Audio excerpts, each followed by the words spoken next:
Narito po ang ating men in uniform personnel.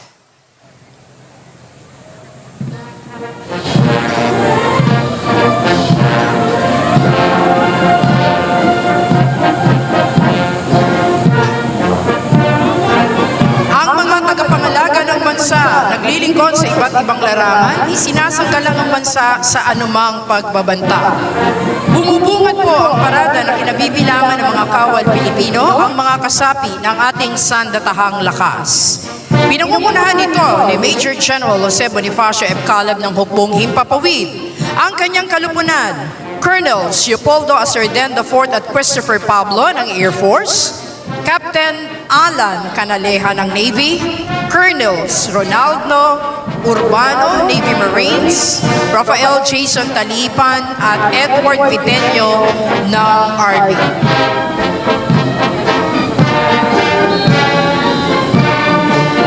Mangyaring magsitayo ang lahat sa pagdating ng watawat ng Pilipinas.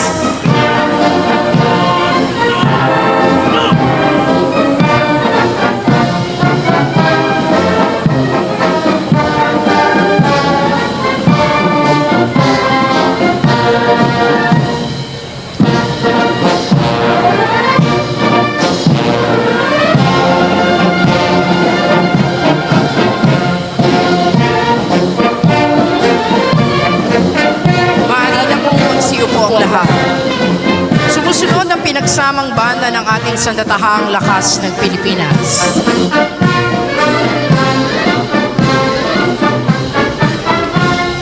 Sa kasuotang gala, nangunguna sa unang brigada ang mga kawal na naglilingkod at nagtatanggol sa bawat sulok ng kapuluan, ang mga kawal ng Philippine Army.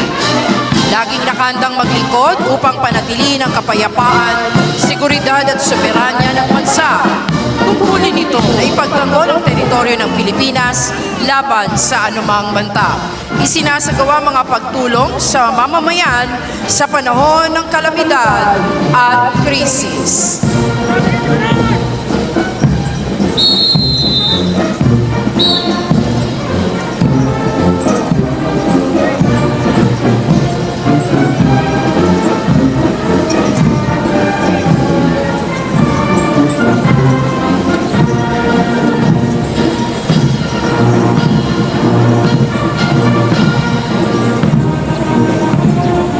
Sumusunod ang talupad ng mga tagabantay ng ating karagatan at unang linya ng depensa sa pangangalaga at pagtatanggol ng ating katubigang teritorial, ang Philippine Navy.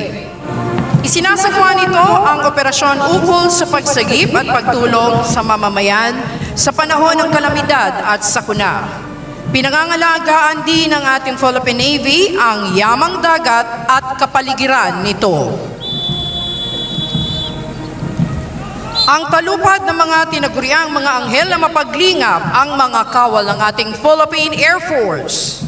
Sila ang tagabantay ng ating teritoryo at airspace. Sumusuporta para sa tactical air support at mobility para sa mga tauhan at kagamitan ng ating sandatahang lakas. Kanilang napatunayan ang kagitingan sa gitna ng mga labanan at pagsaklolo sa panahon ng kalamidad.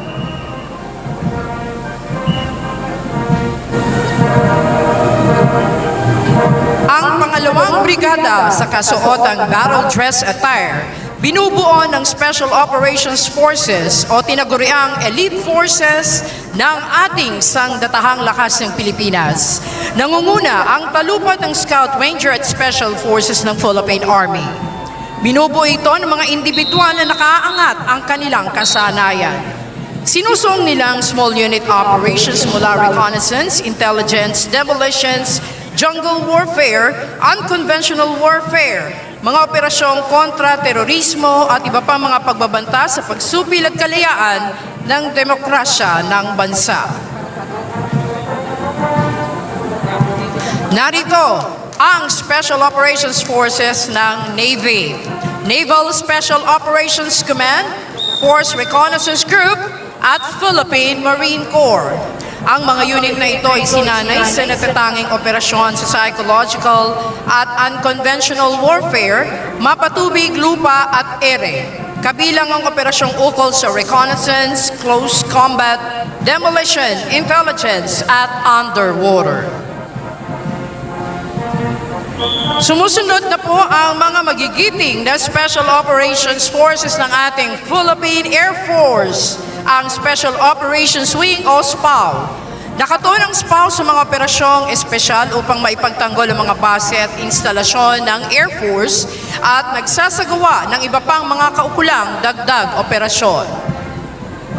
Mula sa hanay naman ng ating pambansang pulisya ng Pilipinas, ang tagapagpatupad ng batas at nagpapanatili ng kapayapaan at kaayusan. Nagsisiguro ng kaligtasan ng ating mamamayan at mga komunidad. Nangunguna ang talupad ng mga kadete mula sa kilalang Philippine National Police Academy. Hinuhubog ang karakter ng mga kadeteng ito upang mamuno sa hinaharap ng nananaig ang paglilingkod, karangalan at hustisya. Gayon din bilang makadiyos, responsable at respetadong mga public safety officer.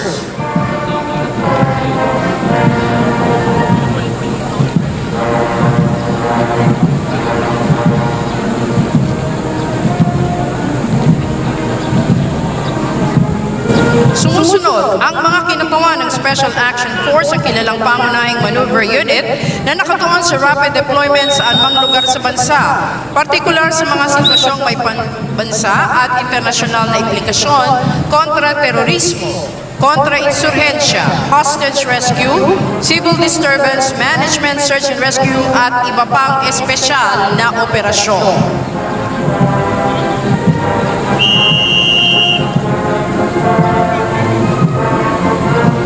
Sinusundan ito ng pinagsamang kumpanya ng PNP Aviation Security Group at EOD K9 Group. Bilang espesyal na unit, sinisiguro ng PNP APSI Group ang kaligtasan sa mga paliparan ng bansa laban sa opensiba at mga gawaing terorismo, katuwang ang Explosive Ordnance Disposal at K9 Group para sa bomb detection, disposal operations at seguridad sa mga pampublikong lugar at mahahalagang aktibidad. Kabilang pa rin sa hanay ng kapulisan ng National Capital Region Police Office, nakaisa sa pagpapanatili ng kapayapaan, kaayusan at kaligtasan ng ating komunidad. Kaagapay para sa isang maayos, tahimik at ligtas na pamayanan.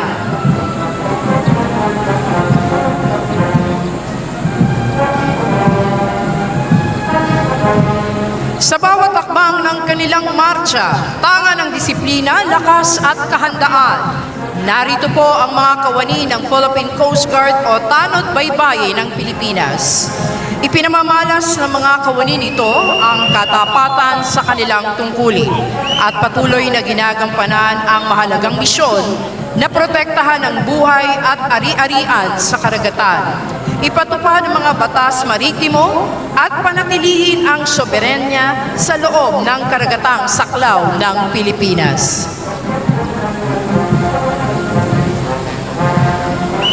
Makikita rin ang mga kawani ng Tanod Baybayin sa kanilang mataas na antas ng profesionalismo at disiplina, umaangkop sa iba't ibang tungkulin mula sa search and rescue, pagpapatupad ng batas sa karagatan, pagtugon sa mga sakuna hanggang sa pangangalaga ng kalikasan.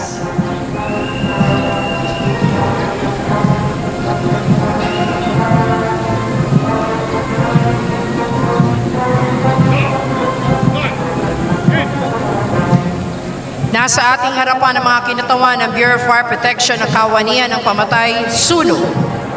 Responsable ang ahensyang ito sa pagsisiguro ng kaligtasan ng mamamayan sa pamamagitan ng pag-iwas o supresyon ng panganib at kapinsalaang dulot ng sunog. Bahagi ng pagsisiguro ng Bureau of Fire Protection ang pagtuon sa mga paalala at mga hakbangin laban sa sunog. ang edukasyon sa fire safety, fire protection at life safety systems. Ang ahensyang ito ay pinangangasiwaan ng Department of Interior and Local Government o DILG.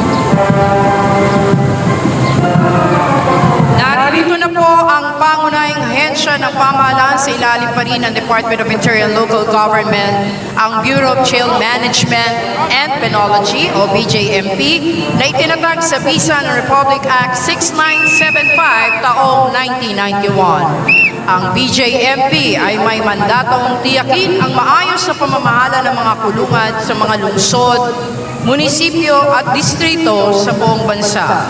Pangunahing tungkulin ng ahensya ang pangalagaan ng karapatan at kapakanan ng mga persons deprived of liberty o PDL. Nakasalukuyang sumasailalim sa investigasyon, naghihintay ng hatol o sentensyado ng 3 taon pababa. Isinusulong ng ahensya ang ligtas at makataong pamamalakad sa mga pasilidad, piitan. Ang mga kinatawan ng mga mahuhusay na drug enforcement officers na sinanay mula sa kilalang PDEA Academy. Sila na pangunahing tagapagtanggol ng bansa laban sa iligal na droga, ang Philippine Drug Enforcement Agency sa mahigit 2 dekada ay nagpapatupad ng mga batas kontra droga sa bansa sa pamamagitan ng pagbawas sa demand ng droga, pagpigil sa supply at rehabilitasyon ng mga biktima ng droga.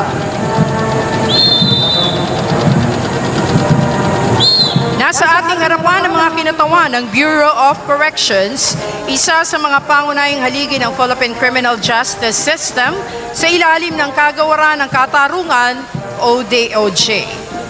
Sinasagawa nito ng buong profesionalismo, integridad at taus-puso ang hangarin at tungkuling makapagpabago at mapanatili ang pambansang seguridad sa loob ng mga piitan habang binibigyang daan ng pagbabago, reformasyon at pagbabalik loob ng mga taong ipinagkatiwala sa kanilang pangangalaga. Mga kababayan, ang mga ipinagmamalaking kagamitan sa sakyan para sa pang-operasyong pandigma at sa iba't ibang larangan ng ating sandatahang lakas kabilang ang iba't ibang hanay ng uniformadong ahensya ng ating pamahalaan. Nangunguna rito ang Sabra 105mm light tank mula sa ating Philippine Army na nakadisenyo upang makapagbigay ng mataas na antas ng mobility, firepower at protection para sa ating kasundaluhan. Sumisimbolo ito ng kahandaan, lakas at determinasyon sa pagtatanggol ng ating bayan at soberenya nito. Natutunghayan naman natin ang Atmos 155mm self-propelled howitzer. Uri ng artillery asset na long range, mabilis na gumalaw, nakakabit mismo sa truck na may mataas na mobilidad, mabilis na i-deploy, maikling oras ng pagtugon at maaaring gamitin sa lahat ng uri ng lupain.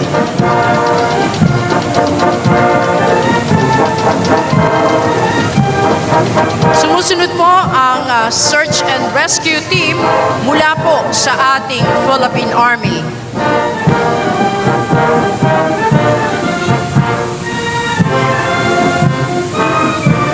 Nagsasagawa sila ng mga operasyon kaugnay po ng humanitarian assistance and disaster response.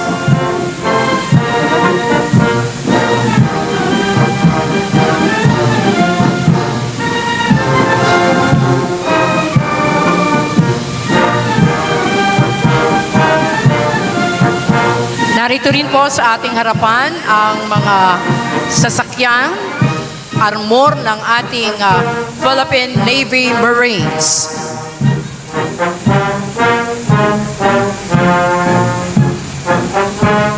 Nariyan po ang V300 at ang V150. V300, kilala bilang Love 300, 6x6 armored personal carrier, may kakayahang magdala ng mga kawal. Ang V150 naman ay armored personal carrier na ginagamit ng ating Philippine Marine Corps.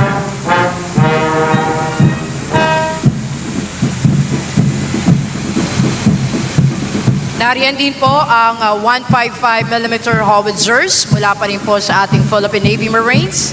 At nasa ating harapan ang 105mm howitzers na pawang mga gamit bilang artillery asset. Ang Regent Hall inflatable boat, lulan ang ating Special Operations Forces ng ating Philippine AV. Mabilis at magaang na sasakyang pandagat na ginagamit para sa mga operasyong pandagat tulad ng pagpapatrolya, search and rescue, paglilipat ng mga tauhan at kagamitan, gayon din ang maritime interdiction. Nasa ating harapan ang C3 van, command, control, and communication van ng ating Philippine Navy na nagpapadala, tumatanggap ng mga kautusan, pagbabahagi ng impormasyon, koordinasyon ng mga sasakyang pandagat, panghimpapawid at panduka.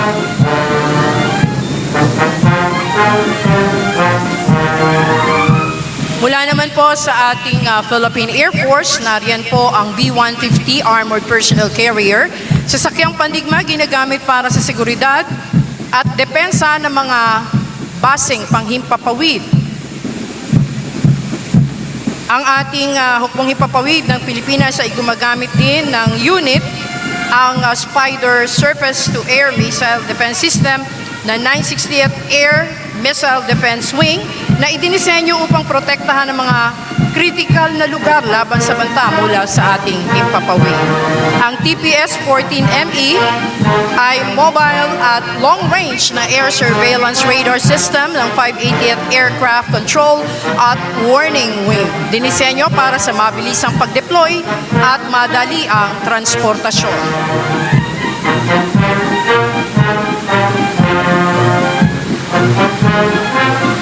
Ang mga sasakyan mula sa pambansang pulisya ng Pilipinas. Nariyan po ang ating patrol vehicle na may blinker ng pulisya at public address system. Maaring makalunan ng hindi bababa sa 12 tauhan, may angkop na suspensyon para sa kapasidad ng karga nito.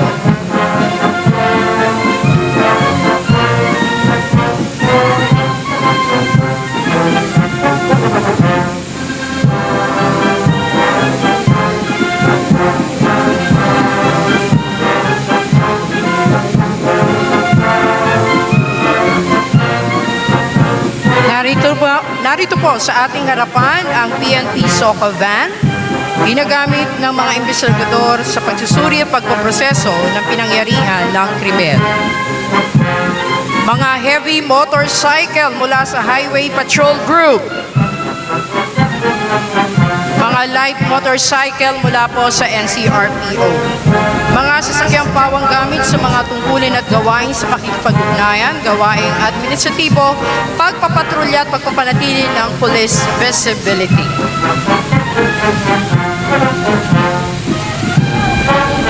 Ang PNP, CBRNE, MDS vans, napapalakas ito ang kakayahan ng mga tagapagpatupad ng batas na makatukoy at makapigil sa pagpasok ng mga mapanganib na materyales sa mga mahalagang pambansang kaganapan.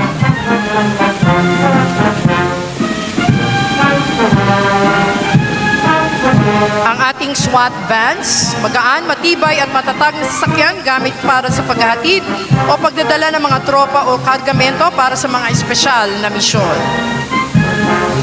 Nariyan din po ang armored personal carrier ng ating Philippine National Police gamit sa paghatid ng mga tropa na nangangailangan ng proteksyong armor.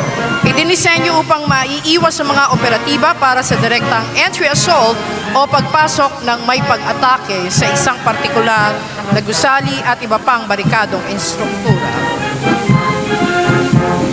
Narito po ang PNP High-Speed Tactical Watercraft, sasakyang pandagat na napakadaling imaniobra, mainam para sa mababaw na katubigan, maaring gamitin sa maritime interdiction o pagharang sa dagat, mga seaborne operation ng Special Action Force Maritime Group at iba pang espesyal na unit. Narito rin po ang rigid-hulled inflatable boats mula po sa ating Philippine Coast Guard. Sakay ang Maritime Security and Response Group, ginagamit para sa mabilisang pagtugis boarding operations at maritime safety patrol. Ang tactical jet ski, dinisenyo para sa mataas sa antas ng liksi, bilis at maasahang pagganap sa mga operasyong baybayin tulad ng search and rescue, coastal patrol, interdiction, disaster response, reconnaissance at surveillance. Nariyan din po ang ating mga fire truck mula po sa Bureau of Fire Protection. Gayon din po ang ambulansya nito. Ginagamit ito sa pag-apula ng apoy sa panahon ng sunog, samantalang ang ambulansya ay nagsisilbing mobile clinic para sa pagbibigay lunas at pagpapanatili ng buhay ng tao upang rumesponde sa komplikadong sitwasyon. Ang CSSR truck, nakahanda ito sa paghahanap ng biktima, pag-shoring o pagsisiguro ng istruktura, bridging at break-in, lifting at moving, gayon din para sa confined space rescue. Ang BJMP Transport Vehicle, opisyal na sasakyan para sa ligtas at maayos sa paghati ng mga persons deprived of liberty sa korte, ospital o iba pang pasilidad ng militar. Mga kababayan, sila ang ating mga kaagapay upang mapanatili ang kaayusan, katiwasayan at kapayapaan sa buong kapuluan para sa isang matatag na kinabukasan ng ating bagong Pilipinas.